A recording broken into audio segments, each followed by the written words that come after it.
उद्धव जी महाराज मथुरा से गोकुल की ओर पधारते हैं, जहां 9 लाख गाय दूध देती थी। भगवान कृष्ण के वियोग में 9 गाय भी दूध नहीं दे रही है। गोप सखा उदास है, यशोदा माता को समझाया है, नंद बाबा को समझाया, मधुवन में जाकर गोपियों को समझाया कि तुम जिस कृष्ण के विरह में व्याकुल हो, रो रही हो, उस कृष्ण में क्यों मन लगा के बैठी हो? अरे मन तो लगाओ निराकार में, क्योंकि जो कृष्ण तुम्हें मथुरा छोड़कर, महाराज गोकुल छोड़कर मथुरा गया है, वो कृष्ण यहां भी तुम्हारे साथ है।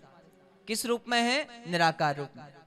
कंकर कंकर में, कण कण में, इन वृक्ष में, डालियों में, पत्तों पत्तों में, सब जगह वो कृष्ण है। बोले सब में है? बोले हाँ सब में है। तो मन कहां लगाओ? निराकार में। और उद्धव जी महाराज की बात सुनकर वो गोपियां कह रही है कि उद्धव जी एक बात बताओ, मन कितने होते हैं? 4-5 होते हैं क्या?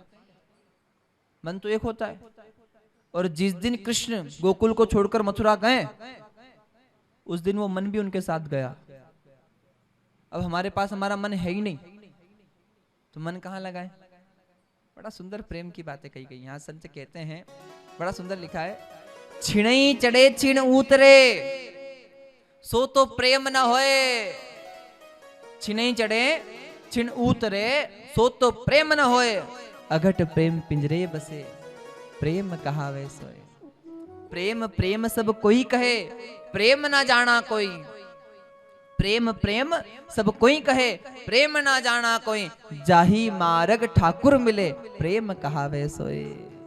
जहां प्रेम करने से भगवान मिले। और यहाँ संत कह रहे हैं क्या? यहाँ तो श्याम श्याम रटत रटत राधा श्याम भई।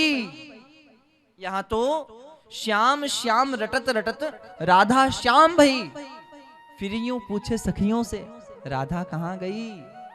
और राधे राधे। तो बड़ा उद्धव जी समझा रहे हैं। क्या समझा रहे हैं? ऐसे दीपक लगता है, ऐसी बत्ती लगती है, ऐसा हार चढ़ता है भगवान के ऊपर, भगवान पर चंदन चढ़ता है, भगवान पर चावल नहीं चढ़ता है, भगवान की ऐसे पूजा होती है। गोपियां सुन रही है ध्यान से। उद्धव जी वो गोपियां कह रही है, हो ये तो प्रेम की बात है। और प्रेम में दिया कहां? बाती की जरूरत ही नहीं है, अगरबत्ती नहीं, कपूर नहीं जलाना है, हार नहीं चढ़ाना है, हमें आता ही नहीं है।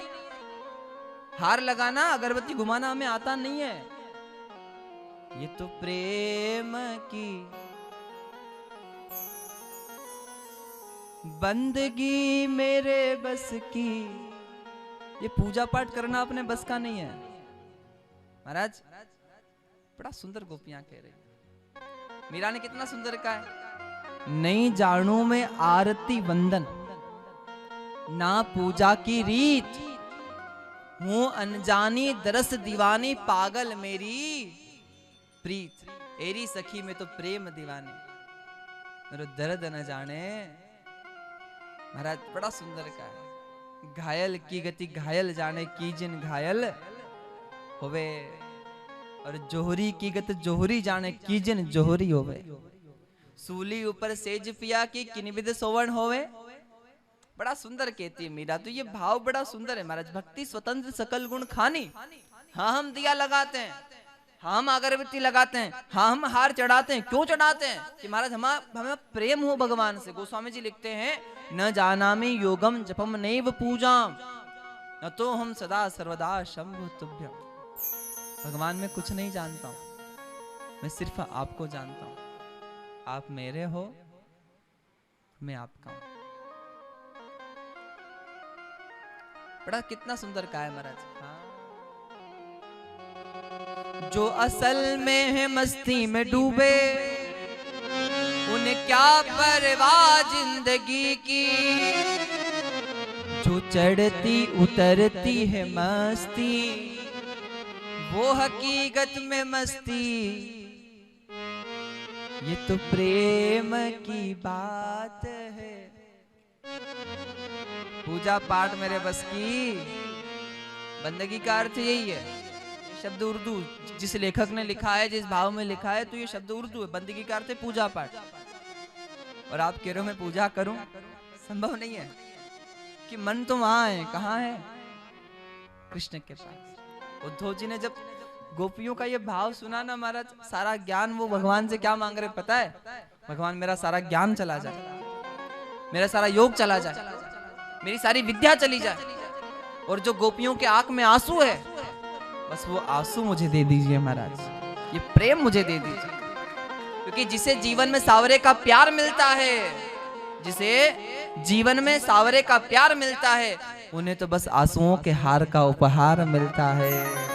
और वो आंसू हर किसी के किस्मत में नहीं हो। तो उद्धव जी पुनः भगवान के पास पधारे, सारी बात बताई, भगवान मेरा सारा पुण्य आप ले लीजिए, और जो विरह भक्ति गोपियों को दी है वो मुझे प्रदान कीजिए। गए थे ज्ञान की गादी पर बैठकर, गुरु की गादी पर बैठकर कि गोपियों को समझाऊंगा, और जब गोपियों का उपदेश सुना तो खुद उनके शिष्य बनकर आ गए महाराज। ये बड़ा सुंदर सा क्रम है।